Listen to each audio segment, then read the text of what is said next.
श्री देव विठ्ठल रखुमाई, श्री देवी शारदा, श्री देव गणेश, प्रभु श्री रामचंद्र, भगवान श्री गोपाल कृष्ण, श्री महारुद्र हनुमान, महर्षि श्री वेदव्यास, श्रीमद् आद्य शंकराचार्य, सद्गुरु श्री ब्रह्मचैतन्य महाराज या सर्वांच्या प्रेरणेनं आणि तुम्हा सर्व मंडळींच्या आशीर्वादानं नेहमीप्रमाणे आरंभी आपण देवीची स्तुती करणारे काही मंत्र म्हणूया. माझ्या नंतर म्हणायचे, या देवी सर्वभूतेषु, या देवी सर्वभूतेषु शक्तिरूपेण संस्थिता, नमस्तस्यै नमस्तस्यै नमस्तस्यै नमो नमः. या देवी सर्वभूतेषु बुद्धिरूपेण संस्थिता,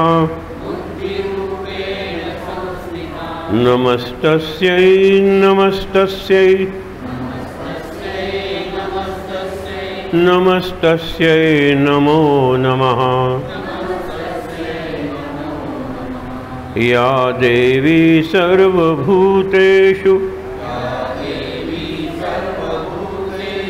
शान्तिरूपेण संस्थिता, नमस्तस्यै नमस्तस्यै नमस्तस्यै नमो नमः. या देवी सर्वभूतेषु मातृरूपेण संस्थिता, मातृरूपेण संस्थिता, नमस्तस्यै नमस्तस्यै नमस्तस्यै नमो नमः. नमस्तस्यै नमो नमः. नमस्तस्यै नमो नमः. श्लोक म्हणूया. वसुदेवसुतं देवं कौसचाणूरमर्दनं, देवकी परमानन्दं, कृष्णं वन्दे जगद्गुरुं, कृष्णं वन्दे जगद्गुरुं. नारायणं नमस्कृत्य नरं चैव नरोत्तमं, देवीं सरस्वतीं व्यासं ततो जयमुदीरयेत्, ततो जयमुदीरयेत्. हरये नमः, हरये नमः, हरये नमः. शांत. आज 9वी रात्र आहे. माळा एक एक माळ वाढवत जातात. आज 9वी माळ. उद्या दसरा आणि परवा एकादशी. हे विठ्ठलाचं मंदिर आहे म्हणून एकादशीपर्यंत कार्यक्रम आहे. म्हणजे उद्या आणि परवा आपण भेटणार आहोत. आज आपण काल जो विषय सुरू केला होता यक्ष प्रश्न, तो आधीचा आहे. त्याच्यानंतर अज्ञातवासाचं 1 वर्ष, नंतर युद्ध. आता अज्ञातवासाचं 1 वर्ष आणि यक्ष प्रश्न हा भाग आपण बघणार आहोत. मागे तुम्हाला आठवत असेल की ज्यावेळेला ही पाचाची पत्नी झाली त्यावेळेला नारद आले होते आणि नारदांनी त्यांना आचारसंहिता असं वागायचं. ती एका भावाबरोबर एकांतात असेल तर दुसऱ्या भावाने तिथे जायचं नाही. आणि प्रत्येकाला 73 दिवस दिले होते, वर्षाचे 365 दिवस होतात, असा काहीतरी हिशेब केला होता ज्ञानेश्वर आपल्या नारदाने. आणि त्याच वेळेला त्यांनी एक गोष्ट त्यांना सांगितली. त्यांनी काय सांगितलं, पूर्वीच्या काळी 2 भाऊ होते की जे राजे होते, राक्षस कुळातले. एकाचं नाव सुंद आणि दुसऱ्याचं उपसुंद. सुंद मोठा आणि उपसुंद लहान. त्यांनी काय ठरवलं होतं, आपण खूप तपश्चर्या करायची आणि वर मिळवायचा. प्रत्येक या असुर आहे, राक्षस आहे, राक्षसी व्यक्ती नाही, राक्षसी वृत्ती आहे. आपण राक्षस म्हणजे त्यांना शिंग केस वगैरे विचित्र दाखवतो, राक्षसी वृत्ती आहे. आपल्यातही देव आहे, आपल्यातही मानव आहेच, पण आपल्यातही दानवही आहे, सगळं आपल्यात आहे. त्यामुळे जर विचार केला ते सुंद आणि उपसुंद ब्रह्मदेवाची आराधना करतात, ब्रह्मदेव प्रसन्न होतो. प्रत्येक राक्षस मागतो काय लक्षात ठेवा, मरण नको. आणि मग कुठलाही विष्णू असू दे, शंकर असू दे, देवी असू दे किंवा ब्रह्मदेव असू दे, की मरण नको हा निसर्गाच्या विरुद्ध नियम आहे.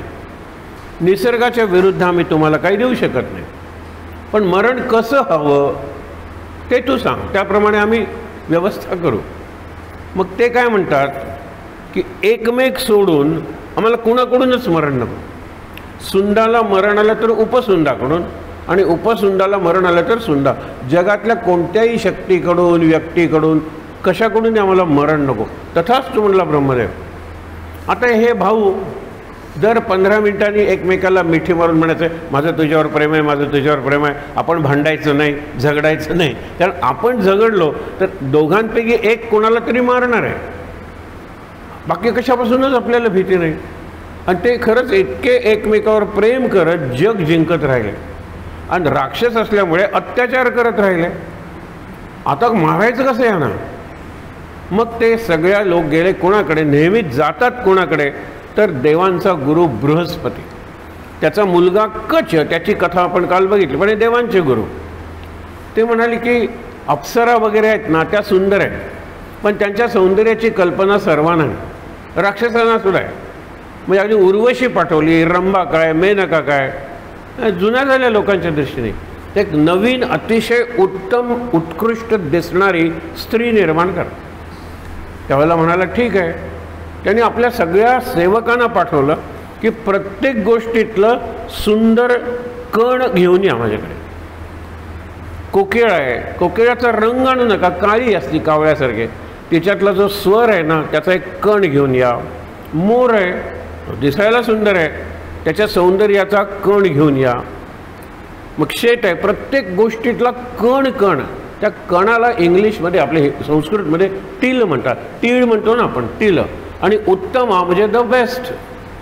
प्रत्येक गोष्टीतलं जे सुंदर आहे त्याचा तीळ तीळ घेऊन त्यांनी तिलोत्तमा विश्वकर्मा, म्हणजे देवांचा आर्किटेक्ट पण विश्वकर्मा, कल्पना कोणी दिली, बृहस्पतीने दिली, देवांचे गुरु यांनी तयार केली. एवढी सुंदर स्त्री झाली की सगळ्या अप्सरासुद्धा म्हणायला लागल्या ही किती सुंदर आहे. आणि तिला कामगिरी काय ते सांगितलं. ठीक आहे, हे रोज नदीवर स्नानाला जायचे, सुंद उपसुंद. स्नान केल्यानंतर एकमेकाला आलिंगन देऊन, आपण भांडायचं नाही या, आपण भांडायचं नाही या, हां आपण भांडलो तर आपण संपलो. ठीक आहे, अंग वगैरे पुसतात, कपडे घालतात आणि येतात, मागे बघतात तर एक सुंदर स्त्री. दोघांच्याही मनात त्या स्त्रीबद्दल वासना निर्माण होते. ही आपल्याला मिळाली पाहिजे. जातात तिच्याकडे, ते काय जग जिंकणार आहे, त्यांना काय भीती आहे, तू आमच्या दोघांची झाली पाहिजेस. ती म्हणाली मी सुद्धा वर संशोधनासाठीच आले, मी सुद्धा नवरा बघायलाच आलेले आहे, पण दोघांची नाही, एकाची कोणाची तरी. तू कुणाला निवडणार? नाही मी निवडणार नाही म्हणाली, तुम्हीच निवडणार. त्या दोघांनाही ती एवढी आवडली होती की तुम्ही एकमेकाशी युद्ध करा, जो जिंकेल त्याच्याशी मी लग्न करेन. आता ही मिळावी म्हणून ते एकमेकावर एवढा आघात करतात, मारतात, दोघेही बलाढ्य आणि दोघेही मरून पडतात. इतके वार एकमेकावर घालतात. तिलोत्तमेचं काम झालं ते स्वर्गात परत जाते आणि गंमत बघा. हेही लक्षात ठेवा, तुम्ही पाचही भाऊ आहात ना, ते पराक्रमी आहात. पाचही भावांचं एक काहीतरी स्वभाव वैशिष्ट्य आहे. सुंदर आहात, तेजस्वी आहात. म्हणून जर तुम्ही एका पत्नीसाठी भांडायला लागलात तर सुंद आणि उपसुंदासारखी परिस्थिती होईल, नाश होईल. म्हणून जे चुकून झालं, आत ऐकून ते दर दिवशी ते येतात आणि आम्ही भिक्षा आणली आहे, मग ते 5 जणांनी वाटून घ्या. यावेळेला गंमत, युधिष्ठिर म्हणतो आज आम्ही मोठी भिक्षा आणलेली आहे. द्रौपदी आणलेली असते ना. अर्जुनाने पण तो जास्तो खाली बघा, वरती मासा फिरतोय, बाण मारा. अर्जुनाने तो जिंकलेला आहे. द्रौपदीला घेऊन आलेले आहेत. तीच भिक्षा 5 जणात वाटून घ्या. त्यावेळेला युधिष्ठिर म्हणतो बाहेर आहे आई, तू काय म्हणलीस? ती म्हणाली ज्या वेळेला मी म्हणले त्यावेळेला मी पूजा करत होते, आणि पूजा करत असताना देवाशी मी एवढी एकरूप झाले होते की मी म्हणलोच नाही, देवच म्हणला. आपण 5 जणांची पत्नी म्हणजे काय? त्यावेळेला नारद येतात आणि ही गोष्ट सांगतात. हे मी तुम्हाला का सांगितलं की आता ते 5 जण एकत्र आहेत आणि त्या एकत्र ठेवण्याला जे सूत आहे, सूत्र, जशी माळ असते त्याला सूत असतं, ती द्रौपदी आहे. त्यांना लपायचं आहे. का लपायचं आहे? 1 वर्ष अज्ञातवास. 12 वर्ष झाली की तुम्हाला कालच सांगितलं की युधिष्ठिर निराश झालेला आहे, माझ्यामुळे हा प्रसंग आपल्यावर आलेला आहे. अशा वेळेला तो एक अग्निहोत्री ब्राह्मण येतो. तो आपली पोटली तिथे ठेवतो ज्यात अग्निहोत्राची सगळी साधनं असतात, सामान असतं. आणि एक हरीण येतं आणि त्याला खाजवायची मान, आणि ती पोटली असते ती त्याच्या शिंगात अडकते. ते अनेक शिंग असलेलं, ज्याला 12 शिंगा म्हणतात, ते आणखीन अडकते, ते पळायला लागतं हरीण. त्यावेळेला तो म्हणतो की जर सूर्यास्तापर्यंत मला माझी साधनं मिळाली नाहीत तर अग्नी पेटवून मला त्याच्यात प्रवेश करून जीवन संपवावं लागेल.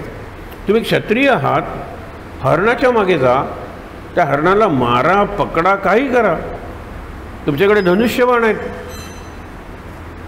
हरिण गेलं गेलं गेलं आणि दिसेनासं झालं.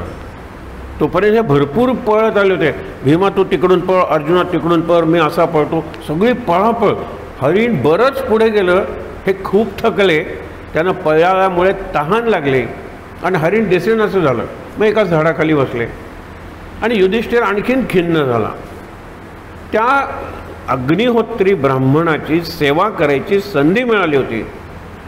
त्याची सेवा केली असती तर त्यांनी काहीतरी मागा म्हणून सांगितलं असतं. आपण मागितलं असतं की आमचा अज्ञातवास यशस्वी होऊ दे. त्याच्यासाठीचा प्रसंग आहे. यक्ष प्रश्न प्रसंग आहे. हा यक्ष आहे कोण? तर यम आहे मुळात. आणि यम आहे कोण? तर युधिष्ठिराचा पिताश्री, वडील आहे. यमाकडून युधिष्ठिराला मागून घेतलेला आहे कुंतीनं. आपल्या मुलाची तो परीक्षा घेतोय की 12 वर्ष आरामात गेली. युधिष्ठिर आनंदात होता. कारण का? की ऋषी येत होते, सत्संग घडत होता, व्यास येत होते, कृष्ण येत होता, आनंदात चाललं होतं सगळं. कटकट नाही राज्यकारभाराची. आणि तशात कुणी आलं तर जेवण देण्यासाठी सूर्यस्थाली त्यांनी मिळवली होती. चांगले दिवस गेले, 12 वर्ष. आता सगळ्यात मोठी परीक्षा. आणि शकुनी म्हणाला तिकडे घाबरू नकोस, मी त्यांना शोधून काढतो. ते पाताळात बुडले, आकाशात गेले, पाण्यात गेले, तरीसुद्धा मी त्यांना शोधून काढीन. आणि आपल्याला 1 वर्ष आहे ना, उद्यापासूनच कामाला लागूया. आता जो प्रसंग सुरू झाला त्या हरणामुळं, तो संपला कसा ते पाहूया आणि मग आपण यक्ष प्रश्न बघूया. त्यावेळेला ते जातात, तहान लागते आणि तो म्हणतो नकुलाला की तू जरा झाडावर चढ आणि इकडे कुठे पाणी आहे का बघ. तो म्हणतो सुंदर तळ आहे. तर तो म्हणतोस तू जा, स्वतः पाणी पी आणि आमच्यासाठी थोडं पाणी, हा बाणांचा भाता आहे ना, भांड्यासारखा असतो तो, त्याच्यातून घेऊन ये. नकुल जातो. तुम्हाला माहीत आहे की त्याला पलीकडच्या तीरावरून आवाज ऐकू येतो, हे तळ माझं आहे. या तळातले मासे आणि शैवाल म्हणजे वरचं शेवाळं ते खाऊन मी जगतो. माझ्या परवानगीशिवाय हात लावलात तर मराल, तुम्ही मरून पडाल. आणि मी तुम्हाला तेव्हा परवानगी देईन, माझ्या प्रश्नांना उत्तर द्या. अदृश्यवाणी आहे. नकुल काय म्हणतो की तू दिसतही नाही आहेस, कसा विश्वास ठेवायचा तुझ्यावर. आणि तू मला मारशील मी हात लावला तर, आणि पाणी पिलो नाही तरी मी मरणारच आहे, इतकी तहान मला लागलेली आहे. तो हात लावतो आणि मरून पडतो. अजून नकुल का आला नाही म्हणून सहदेव जातो. तीच परिस्थिती. भीम आणि अर्जुनही जातात. तीच परिस्थिती. अशा वेळेला हा म्हणतो युधिष्ठिर की गेले कुठे हे सगळे? भीम नाही, अर्जुन नाही, नकुल नाही, सहदेव नाही, द्रौपदी मागे होती. हे जिथून पळत सुटले ना तिथे झोपडी होती, तिकडे द्रौपदी होती. हा येतो बघायला आणि विचार करतो की काही काही जखमा नाही त्यांच्या अंगावर, इथे काही झटापट झाल्याच्या खुणा नाही आहेत, म्हणजे कुठल्या तरी शक्तीनं यांना मारलेलं आहे. ती शक्ती दिसत नाही आहे. तर यांनी काय सांगितलं की हे अदृश्य शक्ती प्रकट हो आणि तुला काय पाहिजे ती सेवा माझ्याकडून करून घे, प्रकट हो. अशा वेळेला समोरच्या झाडावर एक यक्ष, नंतर तो सांगतो मी तुझा पिताश्री यम आहे, एक यक्ष प्रकट होतो. माझ्या प्रश्नानं उत्तर देतो. म्हणतो की देतो ना, प्रश्न विचारा. सगळ्या प्रश्नांची उत्तर झाल्यानंतर तो म्हणतो मी समाधानी आहे, मला सगळ्या प्रश्नांची समाधानकारक उत्तरं मिळाली, मी तुला एक वर देतो. आता इथे युधिष्ठिराची आपल्याला कळेल युधिष्ठिर म्हणजे काय होता ते. एक वर देतो तुला, तो वर माग. त्यांनी काय सांगितलं युधिष्ठिराने की एक ब्राह्मण तिथे तळ्यात स्नानाला गेला होता. अजून सूर्यास्त झालेला नाही आहे, लवकरच होईल.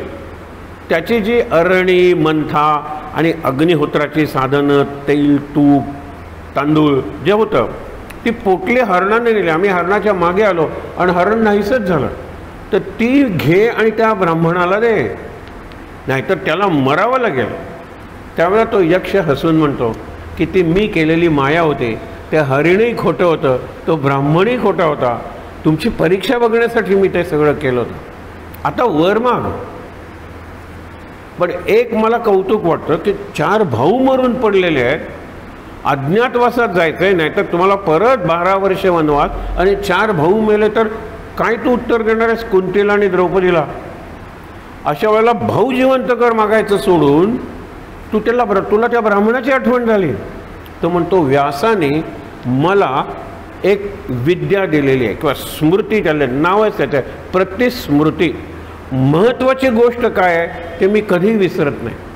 आपण विसरतो, हे शिकायचं याच्यावर. महत्त्वाची गोष्ट काय, हा प्रसंग कशापासून सुरू झाला, हे भाऊ मेलेत वगैरे काय प्रारब्ध आहे त्यांचं, मरणार असतील तर तो मरता कामा नये. त्याला जर मिळाली नाही तर सूर्यास्ताच्या वेळेला तो अग्नी पेटवणार आणि अग्नीत प्रवेश करणार. गंमत बघा. म्हणाला की मी प्रसन्न झालो आहे, एका कोणत्या तरी भावाला मी जिवंत करतो. वर मग कोणत्याही एका भावाला जिवंत करतो. कुणी भीमाला जिवंत केलं असतं किंवा अर्जुनाला जिवंत केलं असतं. हा म्हणतो नकुलाला जिवंत कर. त्यावेळेला तो विचारतो स्वतःच्या सौंदर्यावर प्रेम करणारा नकुल येणाऱ्या परिस्थितीत तुला काय उपयोगाचा आहे?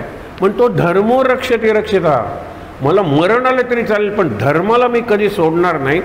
माझ्या रूपात माझी माताजी कुंती, तिचा मोठा मुलगा जिवंत आहे. माझी दुसरी माता माद्री, तिचा मोठा मुलगा नकुल तो जिवंत झाला पाहिजे. मला 2 माता, माद्री सती गेली माझ्या वडिलांबरोबर, पण जबाबदारी माझ्या आईवर टाकून गेली की नाही. आणि म्हणून सांगतो मी माझ्या आईचा मोठा मुलगा जिवंत आहे, माझ्या दुसऱ्या आईचा मोठा मुलगा जिवंत कर. तो म्हणतो काय रे, तू कधीच धर्म सोडत नाहीस का? इतक्या संकटात तू आहेस, इतका निराश तू झालेला आहेस. 1 वर्षभर लपायचं आहे आणि कुणाला लपवायचं आहे? भीम काय, अर्जुन काय, द्रौपदी काय, लपवायचं आहे. आणि तरीसुद्धा तुझा धर्म लागाय. हो म्हणाला, मरेन पण धर्माचा त्याग करणार नाही. धर्मो रक्षति रक्षिता. तुम्ही धर्माचं रक्षण करा, धर्म तुमचं रक्षण करेल. मी धर्माने वागतोय. म्हणाला तुझे सर्व भाऊ मी जिवंत करतो. 4 भाऊ जिवंत झाले. आता आणखीन काय, तर तो म्हणतो 6 शत्रू आहेत, त्या 6 शत्रूंवर विजय मिळवण्यासाठी मला शक्ती द्या. भीम वगैरे मोजायला लागले. 4 त्यांना माहीत आहेत, दुर्योधन, दुःशासन, शकुनी आणि कर्ण. आणखीन 2 कोण विचार करतायत. तर तो म्हणाला काम, क्रोध, मोह, मद, दंभ आणि मत्सर. त्यावेळेला तो म्हणतो अरे ह्याच्यावर तू विजय मिळवलाच आहेस म्हणून तू युधिष्ठिर आहेस, माझा पुत्र आहेस तू, मला तुझा अभिमान वाटतो. जा अज्ञातवास यशस्वी होईल. यमाने म्हणजे मृत्यूनं जर तुम्हाला आशीर्वाद दिला ना की समजा ती गोष्ट झाली. कारण मृत्यू म्हणजे जीवनाचा शेवट नाही. परीक्षा सुरू झाली 1 तारखेला आणि 10 तारखेला संपली. 1 तारखेला परीक्षेचा जन्म आहे, 10 तारखेपर्यंत परीक्षेचं जीवन आहे आणि 10 तारखेला परीक्षा मरणार आहे. ऑपरेशन आहे.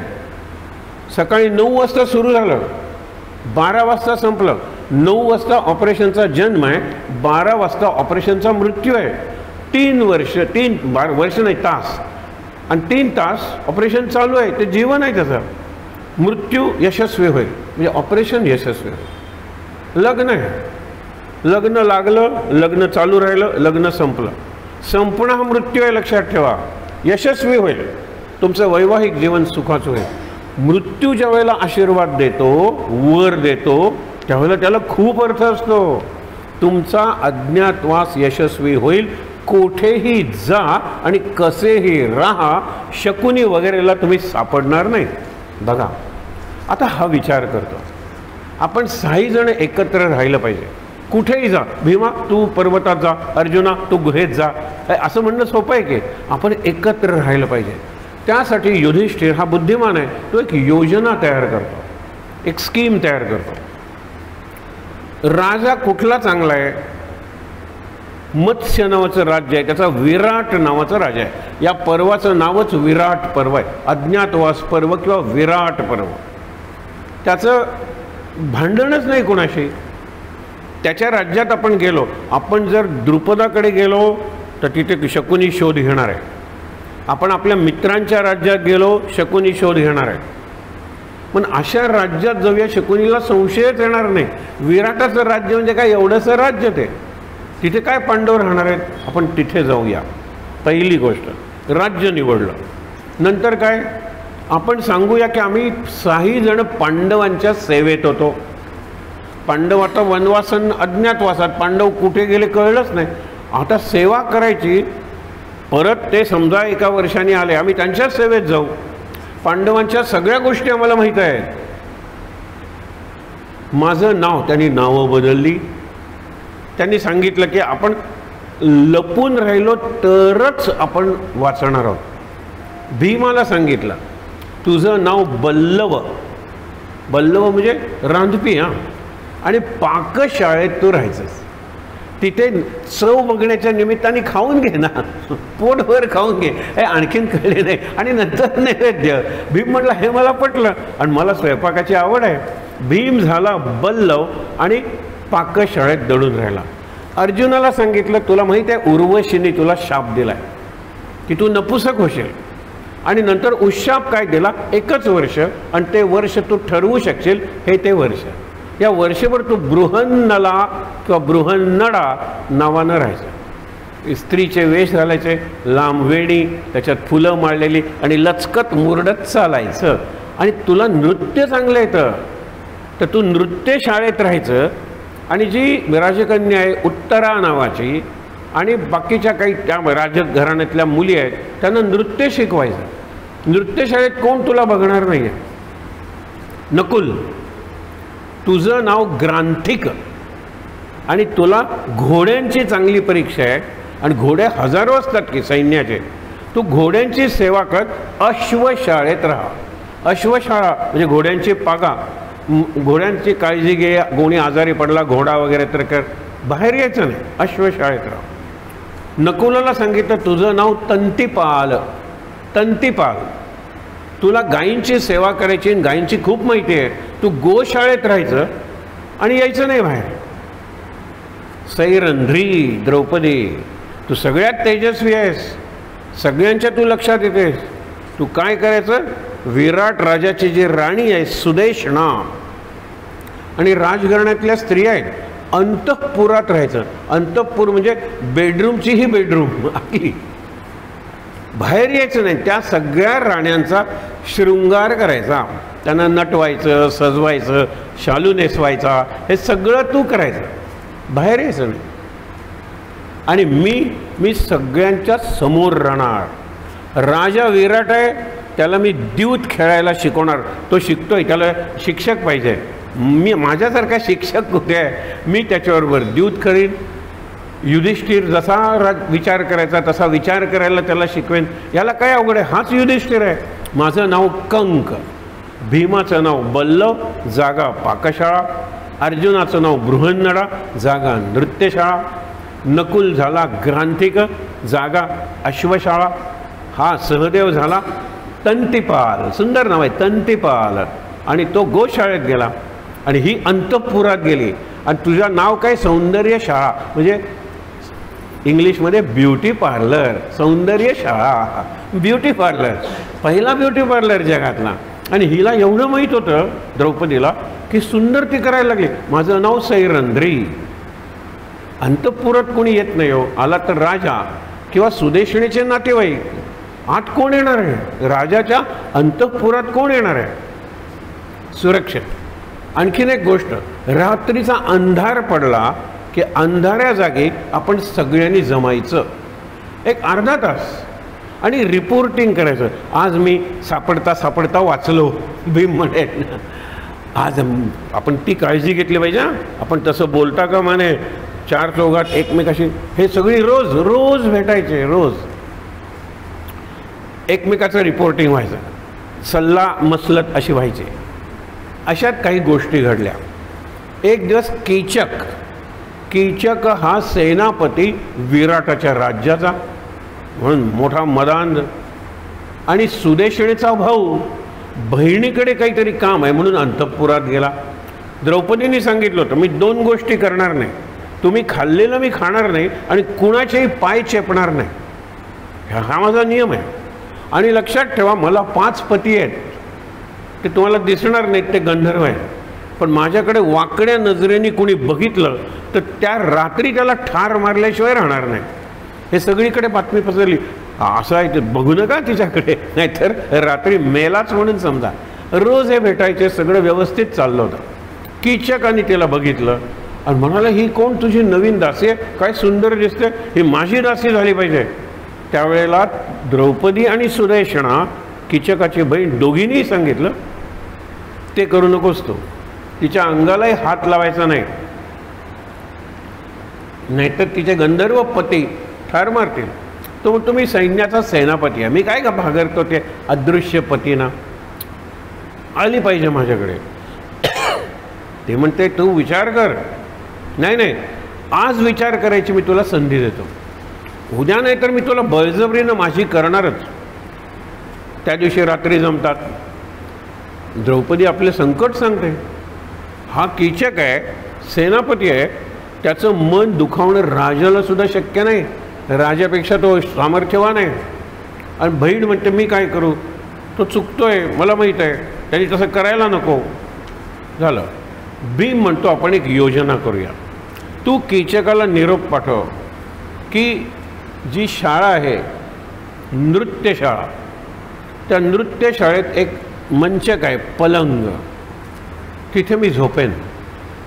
अंधार असेल पूर्ण, मी पूर्णपणे पांघरून अंगावर घेतलेलं असेल, तू ये माझा भोग घे, फक्त आजची रात्र हरकत नाही. तू इतकी वाट बघतो त्याची.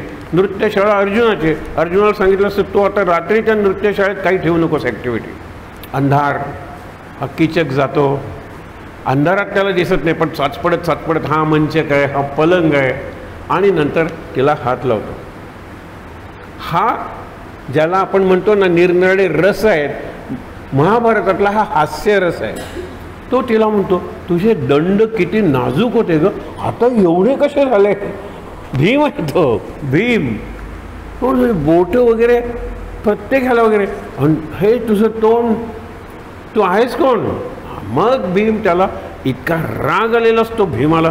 द्रौपदीला कोणी काही म्हणलं की भीम त्याला इतका त्याला मारतो, तो मरतो. भीम त्याचे पाय पोटात आणि डोकं पोटात करून त्याचा फुटबॉल सारखा चेंदामेंदा करतो आणि पायाने तो फुटबॉल उडवून रस्त्याच्या मध्ये पडतो. दुसऱ्या दिवशी सकाळी लोक म्हणतात हे काय पडलंय, हे असलं कसलं जनावर, हे मेलेलं दिसतंय, बाजूने सगळं रक्त आहे, हे असलं गोल जनावर कुठलं. मग राजाकडे नेतात. राजा म्हणतो हे पाय ओढा, हे ओढा. अरे हा आपला कीचक वध नावाचा जो प्रसंग आहे ना तो हा. मग सगळ्यांची खात्रीच पटते की ही अत्यंत तेजस्वी स्त्री आहे, तिला 5 पती आहेत, नाही तर कीचकाला मारणंच शक्य नाही. आणि ते 5 पती गंधर्व आहेत, मानवापेक्षा त्यांच्याकडे जास्त शक्ती आहे आणि ते अदृश्य असतात. सगळीकडे ती बातमी पसरली. मग आता मध्ये एक प्रसंग घडला, ज्या वेळेला कीचकाने तिला केसाला धरली, म्हणून म्हटलं हा तिसरा प्रसंग. ती यायला तयार नाही, कीचकाने तिला केसाला धरली. नंतर ठरलं की उद्या रात्री भेटायचं वगैरे, आणून आपटली. सगळा राज्यसभा तिथे तो द्यूत खेळत बसलाय, युधिष्ठिर कंक म्हणून, नाच वाचवा. हे ज्या वेळेला द्रौपदी म्हणली त्यावेळेला सगळ्यांनी ऐकलं, पण भीमाने कृती केलेली आहे. तो बघितलं तर पांचाली कुठे जाते म्हणून एवढं मोठं कायलात वगैरे आपण म्हणतो ना, हे घेऊन भीम येतो, कारण तो स्वयंपाकात आहे. आणि ती नाथ म्हणल्यानंतर आपण ज्याला निरनिराळी स्वयंपाकातली म्हणतो ना, ते हत्यार घेऊन येतो. त्याने ज्यावेळेला तिला तिथे आपटली त्यावेळेला ते कायलात वगैरे काय उलटणं वगैरे म्हणतात ते ठेवतो आणि खांब असतो लाकडाचा, तो उपटायला लागतो त्याला मारण्यासाठी. झाडं उपटणारा भीम त्यांनी खांब उपटला असता तर सगळ्यांच्या लक्षात असतं, अरे हा भीम तर नाही ना, हा भीम तर नाही ना. असं करत करत शकुनीपर्यंत बातमी पोचली असती आणि शकुनी आला असता आणि भीमाला ओळखलं असतं. त्यावेळेला हा युधिष्ठिर किती सावध आहे, किती बुद्धिमान आहे. तो म्हणतो, बल्लवा, स्वयंपाकघरातली लाकडं संपली आहेत, त्या खांब कशाला उपटतोयस, जा मी लाकडं पाठवण्याची व्यवस्था करतो. भीमाच्या लक्षात येतं की आपण चूक करत होतो. बरे बरे, पण लाकडं पाठवा, लाकडं पाठवा. नाहीतर त्याने तो खांब उपटला असता आणि तिथेच पांडव प्रकट झाले असते. मग त्या दिवशी रात्री ते येते मारते वगैरे, ते तुम्हाला आत्ता सांगितलं. म्हणजे सापडता सापडता वाचले. आणि बऱ्याच वेळेला हे वाचवण्यासाठी युधिष्ठिराचा उपयोग झालेला आहे. हे 4 मरून पडले होते, त्यांना जिवंत युधिष्ठिराने केलं. इथे भीम प्रकट व्हायलाच आला होता, सावध केलं. आता 1 वर्षाला फक्त 1 दिवस आणि 1 रात्र राहिलेली आहे. शकुनी म्हणतो, काय रे, आपण सगळीकडे शोध घेतला, आता इमर्जन्सी मीटिंग, आपत्कालीन बैठक, सगळ्यांना बोलवलं. पांडव कुठे लपले असतील? स्वर्गात सुद्धा माझ्या दूतांना मी पाठवलं, कुठेही पांडवांचा पत्ता नाही आहे. भीष्म, बोलू नये ते बोलावं लागेल. हां, भीष्म त्यांनी काय सांगितलं, अरे पांडवांचा शोध घेत आहे, अशा राज्याचा शोध घ्या की गेल्या वर्षात त्या राज्यात खूप धान्य संपन्न झालेलं आहे, आबादी आबाद आहे, शांतता आहे, लॉ अँड ऑर्डर आहे, लोक अत्यंत आनंदात आहेत.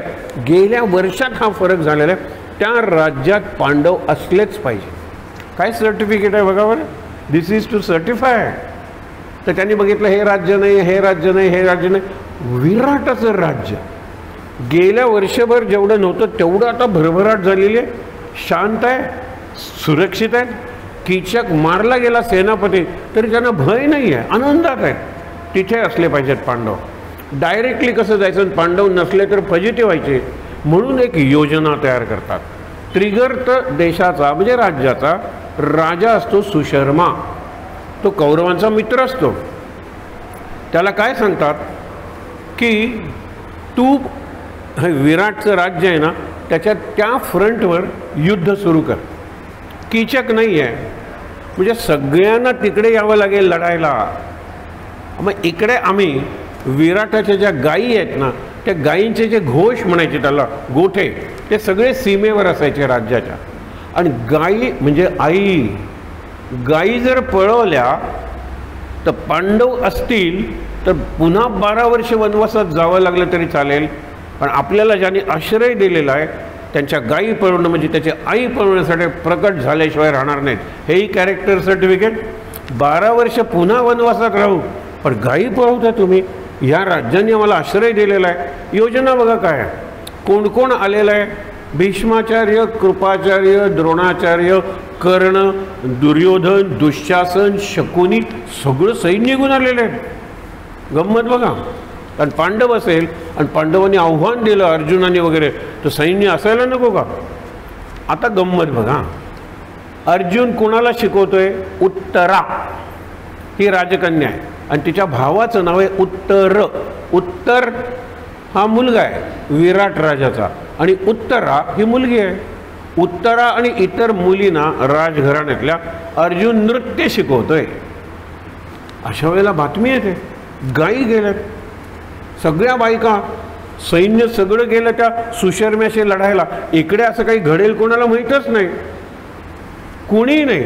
भीम गेलेला आहे तिकडे. भीम त्या रथावर चढला सुशर्म्याच्या आणि त्याला आवडून मारलं. हे सगळं तिकडे घडतंय. इकडे गायी पळवलेल्या आहेत, कुणीच नाही, फक्त अर्जुन. आणि अर्जुन बृहन्नळा, धड ना स्त्री धड ना पुरुष. आणि उत्तर हा नुसता बडबड करणारा होता, भयंकर भित्रा होता. त्याचं एकच होतं, बालिश बहुबायकात बडबडला.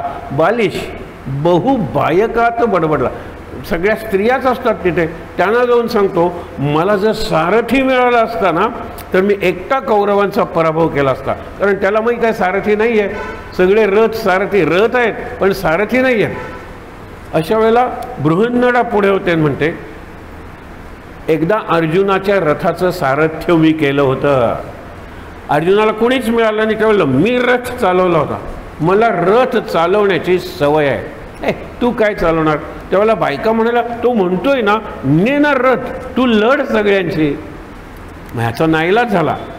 त्याने शस्त्र घेतली, रथावर चढला आणि अर्जुन रथ उडवत निघाला त्या दिशेने ज्या दिशेनं कौरवांनी गायी पळवलेल्या आहेत. उत्तर काय म्हणतो, अरे तिकडे कौरव गेलेले आहेत, कशाला लढायचं? तो दुसऱ्या दिशेने रथ नाही. हा भित्रा आहे, हा घाबरला आहे.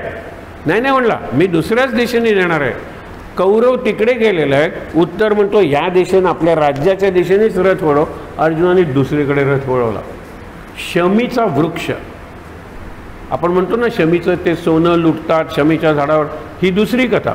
ती रामायणातली कथा आहे. ही कथा महाभारतातली.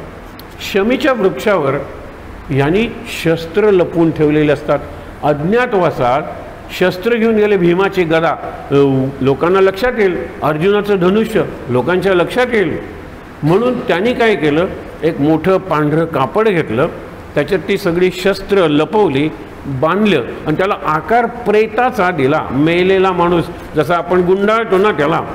आणि ते शमीच्या झाडावर उंच नेऊन ठेवलं. त्यावेळेला तशी पद्धत होती. काही लोक प्रेत झाडावर नेऊन ठेवायचे आणि गिधाडं वगैरे पक्षी यायचे आणि प्रेताला खाऊन जायचे. हा म्हणतो, इकडे कशाला आणलंस? ते प्रेत आहे, ह्याला भीती वाटते उत्तराला. तो म्हणतो, थांब. अर्जुन झाडावर चढला. अगं तुला झाडावर चढता येतं? त्याला अजूनही वाटतं की ती स्त्रीच आहे. वर्ष संपत आलेलं आहे, आता अर्जुन होणार आहे, हेही लक्षात ठेवा. तो वरती चढतो, ते प्रेत खाली काढतो. तो म्हणतो, प्रेत कशाला काढलंस? मला भीती वाटते. तो झाडामागे लपतो. अर्जुन ते प्रेत सोडवतो. त्याच्यात पांडवांची सगळी शस्त्र असतात. त्या झाडाखालून अनेक लोक गेले असतील वर्षाचा कालावधी आहे, पण वरती प्रेत आहे. कुणीच ते प्रेत खाली काढलं नाही आणि त्याच्यात शस्त्र आहेत हे कोणाच्याही लक्षात आलं नाही. अर्जुन आता लक्षात आलं म्हणून काय बिघडलं? अर्जुनाने त्याचं गांडीव धनुष्य, भाता आणि बाण, भाता म्हणजे तो क्युयर म्हणतात त्याला, तुणीर संस्कृत शब्द आहे, काढला. म्हणाला चला, बांधून परत वरती नेऊन ठेवलं. म्हणाला चला आता. चला काय, कुठे जायचं? कौरवांच्या दिशेने जायचं. येताना अर्जुनाने आपली विद्यार्थिनी उत्तरा तिला विचारलं. काय विचारलं? की मी आता लढायला जातोय, तू आणि लढणार नाही, तुझा भाऊ. भाऊ काय लढणार आहे? काही हरकत नाही, तू सांग तुला काय. हस्तिनापूरच्या लोकांबरोबर आम्ही लढणार आहोत, मी आणि तुझा भाऊ. त्यांचा जर पराभव केला तर येताना काय घेऊन येऊ तुझ्यासाठी? मामा विचारतो ना, जत्रेला जातोय, दुबईला जातोय, काय घेऊन येऊ? तसं ती लहान आहे, हे अगदी लहान नाही. बरीच वर्ष झाली मला माझ्या भाऊलींचं लग्न करायचं आहे, राहूनच गेलं. मी ऐकलं आहे की हस्तिनापूरमध्ये सिल्क जे मिळतं तसं सिल्क कुठल्याच राज्यात मिळत नाही. हस्तिनापूर श्रीमंत राज्य आहे, तर थोडेसे सिल्कचे कपडे जर घेऊन आलात तर मी माझ्या भाऊलींना त्याचे कपडे शिवेन आणि मग लग्न लावेन. हस्तिनापूरच्या जे आलेले आहेत लोक, त्यांच्या अंगावर जे कपडे आहेत त्यातले 1-2 कपडे आणले, तेवढंच सिल्क माझ्या भाऊलीला पुरेल. अर्जुन येतो लढायला. सगळ्यांना माहीत नाही, सगळ्यांनी स्त्रीच वाटते. त्यांना कुठे माहीत आहे विराटाच्या राज्यात अर्जुन एक बृहन्नडा, अर्धा पुरुष अर्धी स्त्री या अवस्थेत राहिलेला आहे. त्यांना काही माहीत नाही. अर्जुन म्हणतो समोर भीष्माचार्य वगैरे आहेत, काय लढायचं आहे. मोहिनी अस्त्र सोडतो. मोहिनी म्हणजे निद्रा, हिप्नॉटिझम, मोहिनी विद्या, लक्षात ठेवा. आणि त्या मोहिनी अस्त्रामुळे सगळे झोपून जातात, मोहित होतात. ॲनास्थिशिया देतो ना आपण, सगळे मरून पडले. मग अर्जुन आचार्य सोडतो 3, भीष्माचार्य, कृपाचार्य आणि द्रोणाचार्य सोडून बाणाने सगळ्यांची उत्तरीय म्हणजे उपरणी असतात ना वरचं वस्त्र, ते बाणाने काढून आणतो. सगळ्यांची कर्णाची ते जागे निद्रेचा ज्यावेळेला प्रभाव संपतो तोपर्यंत अर्जुन वगैरे पोचलेले असतात विराटाच्या राज्यात. सगळे म्हणतात हे वरचं वस्त्र कुठे गेलं, माझंही गेलंय, तुझंही गेलंय. आचार्य म्हणाले आमची वस्त्र आहेत. अर्जुनाची संस्कृती लक्षात घ्या, त्याने आपल्या आचार्यांना काही केलं नाही, पण बाणाने अशी अलगद सगळ्यांची वस्त्र काढली, वरची उपरण्यासारखी वस्त्र असतात ती, आणि आणून उत्तरेला दिली. आणि उत्तर म्हणाला की सगळ्यांना सांगू नकोस तू युद्ध केलंयस, मी युद्ध केलंय. हां, तू हे आणलीस वस्त्र वगैरे ते सांग, मी नोकर आहेस ना तू माझा, तुला आणायला सांगितले. इकडे ह्यांनी विचार केला. भीष्माचार्य म्हणाले हे जे अस्त्र आहे ना अर्जुनाशिवाय कोणालाही माहीत नाही आहे. मोहिनी अस्त्र म्हणजे ते अस्त्र म्हणजे तो बाण सोडून सगळ्यांना झोपवून टाकायचं. हे अस्त्र फक्त तो अर्जुन असला पाहिजे, अर्जुन असला पाहिजे. शोध घ्या. आणि नंतर काही लोकांना म्हणतात वगैरे, लक्षात येतं की हा अर्जुनच होता. आता एक रात्र राहिलेली आहे, दुसऱ्या दिवशी वर्ष संपणार होतं.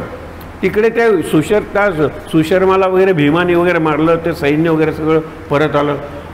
लोक म्हणतात त्याला गर्दन दाबून मारलं, हा भीम असला पाहिजे. आता एक एक प्रकट व्हायला लागल्या. अर्जुन प्रकट झाला. एक रात्र राहिलेली आहे एका वर्षातली, अज्ञातवासातली. आणि हे निर्लज्ज दुर्योधन वगैरे जातात हस्तिनापूरला.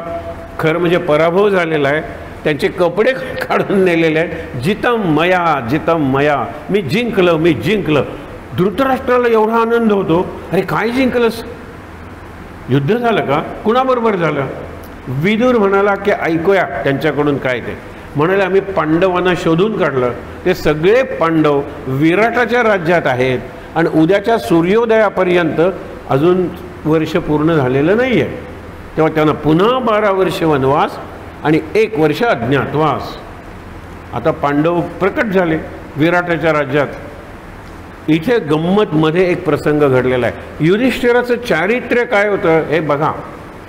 इकडे उत्तराने जिंकली. उत्तर हा राजपुत्र, त्यांनी पांडवांचा पराभव केला असं सगळीकडे सांगितलं. अर्जुन म्हणाला हो मी सारथी होतो आणि त्यांनीच केलं सगळं युद्ध. आता खेळतायत. कोण द्यूत, कोण कंक म्हणजे युधिष्ठिर, कंक त्याचं नाव. आणि तो विराटाला सांगतोय. विराट मोठ्या फुशारकीने सांगतोय माझा जो मुलगा उत्तर त्यांनी एकट्यानं कौरवांचा पराभव केला.